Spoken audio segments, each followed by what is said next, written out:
उस दिन सवेरे मैं स्कूल के लिए देर से चला और मुझे डांट पड़ने का डर था, विशेषकर इसलिए कि मिस्टर हैमल ने कहा था कि वह पार्टिसिपल्स पर सवाल पूछेंगे और मैं पार्टिसिपल्स के बारे में प्रथम शब्द भी नहीं जानता था। थोड़ी देर के लिए तो मेरे मन में विचार आया कि मैं दूर भाग जाऊं और बाहर जाकर दिन को किसी खुले वातावरण में व्यतीत करूं। मौसम बहुत गर्म था, वह सुहावना था और धूप भी निकली हुई थी। वन के किनारे पक्षी चहचहा रहे थे और आश्रम मेल के पीछे खुली जगह पर प्रशियन सैनिक ड्रिल कर रहे थे। पार्टिसिपल्स के नियमों की बजाय मुझे यह सब ज्यादा अच्छा लग रहा था, पर मुझ में आत्म संयम की शक्ति थी और तभी मैं स्कूल की तरफ दौड़ा। जब मैं टाउन हॉल के पास से जा रहा था तो बुलेटिन बोर्ड के सामने लोगों की भीड़ लगी थी। पिछले 2 सालों से सारी बुरी खबरें वहीं से ही आई थी, जैसे युद्ध में हार, सेना में भर्ती, कमांडिंग ऑफिसर्स के ऑर्डर। मैंने बिना रुके खुद ही सोचा, अब क्या बात है। फिर जितनी तेजी से मैं दौड़ सकता था उतनी तेज दौड़ा।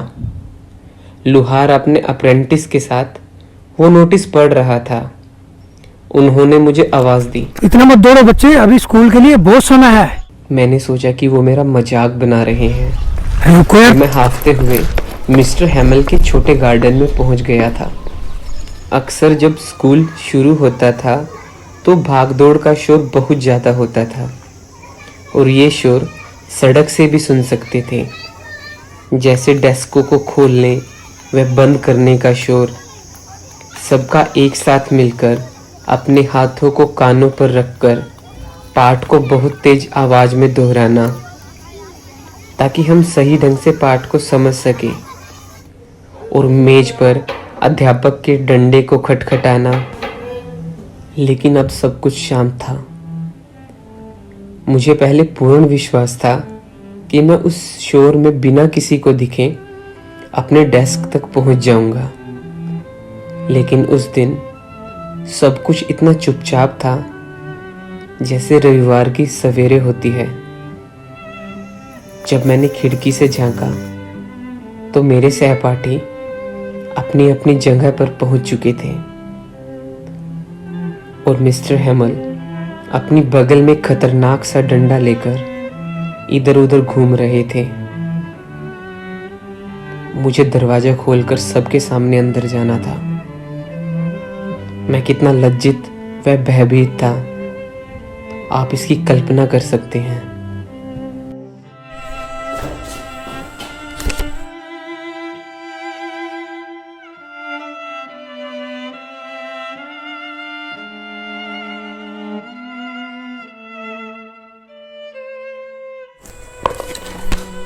छोटे फ्रेंच, आओ अपनी जगह पर बैठ जाओ।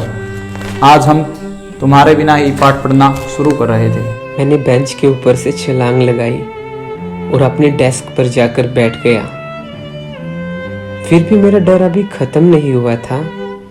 तभी मैंने यह देखा कि हमारे अध्यापक ने अपना हरे रंग का सुंदर कोट, झालदार कमीज और कढ़ाईदार छोटी रेशमी टोपी पहनी हुई थी, जिन्हें वो सिवाय इंस्पेक्शन और प्राइज डेज के कहीं और नहीं पहनते थे। इसके अलावा पूरा स्कूल बड़ा अजीब व गंभीर दिखाई दे रहा था। लेकिन यह देखकर मैं बहुत हैरान हो गया कि पीछे के बेंच जो हमेशा खाली पड़े रहते थे, हमारी तरह उन पर गांव के लोग चुप बैठे हुए थे, जैसे बुजुर्ग होसर, पूर्व मेयर व पूर्व पोस्टमास्टर।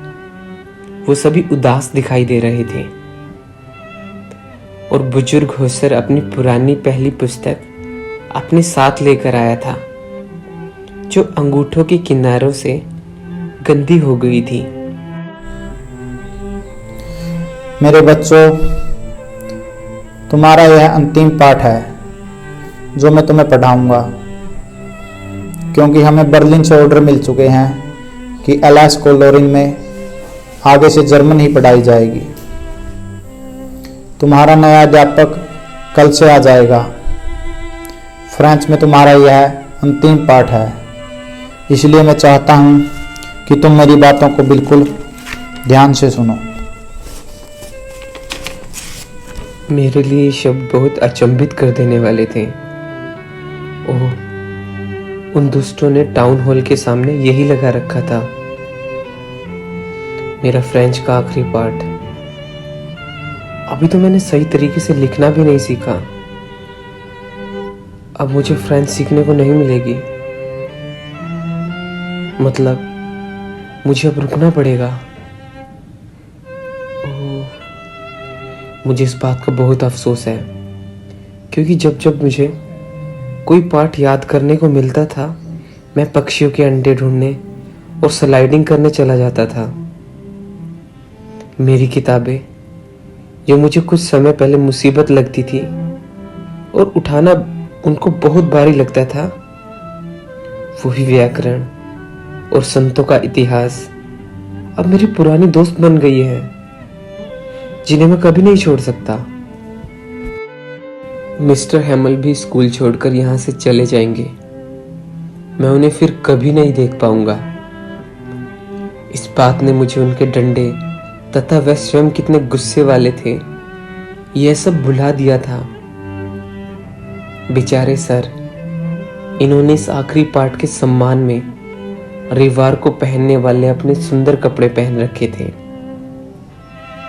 और अब मैं यह भी समझ गया था कि गांव के बुजुर्ग व्यक्ति कमरे के पीछे क्यों बैठे हुए थे। इसलिए क्योंकि उन्हें भी दुख था कि वो कभी स्कूल नहीं गए थे। यह उनका हमारे अध्यापक को उनकी 40 साल की ईमानदारी की सेवा को धन्यवाद करने का तरीका था और देश के प्रति सम्मान दिखाने का ढंग था, जो अब और उनका नहीं रहा।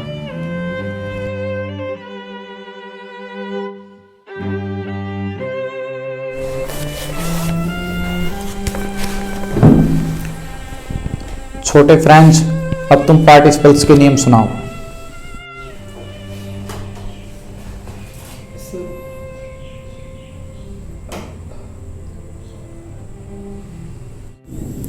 छोटे फ्रेंच, आज मैं तुम्हें नहीं डांटूंगा, क्योंकि तुम्हें खुद ही बुरा लग रहा होगा। यही बात है ना? See how it is. हम हर दिन अपना काम कल पर टाल देते हैं, यही सोचकर कि अभी हमारे पास काफी वक्त है, और देखो हमारे पास क्या नौबत आ गई। अलेक्स सिटी के लोगों की यही समस्या है कि वो अपना काम कल पर टाल देते हैं। अब बाहर के लोग यही कहेंगे कि फ्रांस वालों के पास तो अपनी भाषा बोलने और लिखने का हक भी नहीं है। लेकिन तुम इस चीज के इकलौते गुनहगार नहीं हो, क्योंकि तुम्हारे माता पिता भी नहीं चाहते थे कि तुम इतना पढ़ो लिखो, बल्कि वो चाहते थे कि तुम किसी खेत में काम करो या किसी मिल में काम करो, ताकि घर में थोड़े और ज़्यादा पैसे आ सकें, थोड़ी आमदनी हो जाए। मेरा भी दोष है इसमें। मैंने भी कितनी बार तुमको अपने फूलों के क्यारी में पानी डालने को कहा है, और जब भी मेरा मन मछली पकड़ने का किया तो मैंने तुम्हारी छुट्टी कर दी थी। इसका दोषी मैं भी हूँ, तुम इकलौते गुनहगार बिल्कुल भी नहीं हो।